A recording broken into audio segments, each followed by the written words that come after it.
আসসালামু আলাইকুম ওরহমতুল্লাহ।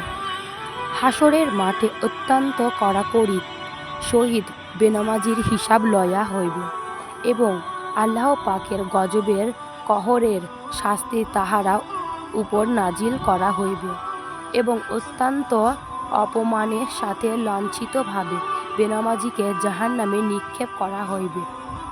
বেনামাজির কপালে ৩টি লাইন লেখা থাকিবে।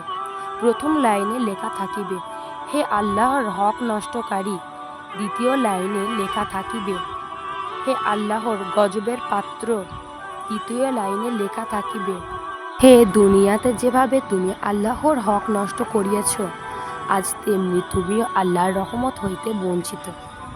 আল্লাহ পাক বলেন, আমি কোন কোন জায়গায় আযাব নাজিল করার ইচ্ছা করি, কিন্তু যখন সেখানে এমন লোকেদেরকে দেখি যাহারা একত্র হয়ে আমার গুণগান করে, আমাকে স্মরণ করে এবং আমার মহাব্বতের একে অন্যের ভালোবাসা ও শেষ রাতে উঠে আমার নিকট গুনাহ মাফের জন্য কান্নাকাটি করে, তখন আমি সেই আযাব নাজিল করি না, স্থগিত রাখিয়া দেই। এই জন্যই বলি, বোনেরা আমার, যতদিন আপনি বাঁচিয়া থাকুন না কেন, একদিন নিশ্চয়ই আপনার ইহকাল ত্যাগ করিতেই হবে এবং যাহাকে ইচ্ছা ভালোবাসতে পারেন, কিন্তু একদিন তাহার সহিত আপনার বিচ্ছেদ হইতে হইবেই এবং ভালো মন্দ যাহাই আমল করবেন না কেন, একদিন উহার প্রতিফল অবশ্যই পাইবেন। পরহেজগার সৎ লোকের কাছে বসিবেন, আপনাকে সৎ উপদেশ দিবে। ওই উসিলায় আপনি ভাগ্যবান হয়ে যেতে পারেন। আখিরাতের কাজে সাহায্যকারী ছাড়া অন্যের সহিত বন্ধুত্ব করা বোকামি ছাড়া আর কিছুই নয়।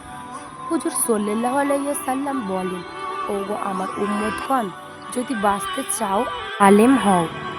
যদি আলেম হইতে না পারো, তবে আলেমের সঙ্গে সঙ্গে থাকার আমলের সাগরেদ হও। যদি তাহাও না পারো, তবে আলেমের সাথে থেকে শুনিয়া শুনিয়া আমল করো। যদি তাহাও না পারো, তবে আলেমকে মহব্বত করো। পঞ্চম ব্যক্তি হইও না, হালাক হয়ে যাইবা, জাহান্নামে যাইবা।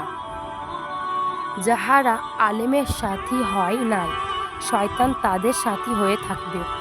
শয়তান দুই প্রকার, জিন শয়তান আর মানুষ শয়তান। আল্লাহর নামে জিকির করার সঙ্গে সঙ্গে জিন শয়তান ভাগিয়া যায়, কিন্তু মানুষ শয়তান ভাগে না।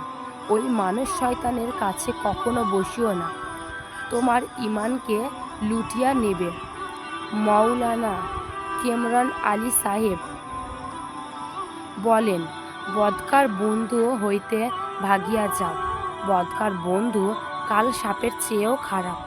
কাল সাপ শুধু তোমার প্রাণ নষ্ট করবে, আর বদকার বন্ধু তোমার জান, ইমান ও আখিরাত বরবাদ করবে। শেখ শাহী বলেন, কয়লাওয়ালার সাথে থাকিলে কিছু কালি লাগবেই, আর আতরওয়ালার সাথে থাকিলে কিছু আতরের ঘ্রাণ আসবেই। মৃত্যুর সময় শয়তানকে যখন প্রসাব হাতে নিয়ে বাম পাশে দাঁড়ানো দেখিবে, তখন দুনিয়ায় দুষ্ট বন্ধুকে ডান পাশে দেখিয়া জিজ্ঞাসা করিবে, দোস্ত, এই পেয়ালার পানি খাবো কিনা? সে বলিবে, ইচ্ছা হইলে খাও। যখন দুষ্ট দোষের পরামর্শে শয়তানে প্রসাব খাইয়া বেঈমান হইয়া ইহকাল ত্যাগ করতে হবে। আযাব দেখিয়া দুঃখে কলিজা ফাটাইলেও কোনো কাজ হইবে না।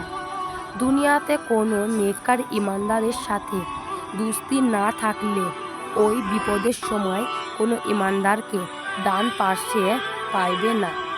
প্রত্যেক মানুষের উপর 5টি মামলা দায়ের হয়ে আছে। মামলাগুলি হলো, 1 নম্বর মত্তত, 2 নম্বর কবর, 3 নম্বর হাসর, 4 নম্বর মিজান, 5 নম্বর পুলসেরাত। দুনিয়ায় মামলার জন্য যেমন দুনিয়ার উকিল মোক্তারের পিছে দৌড়ান, ঐরূপ আখিরাতের উকিল মোক্তার হইবে আমলদার আলেম বুজুর্গগণ।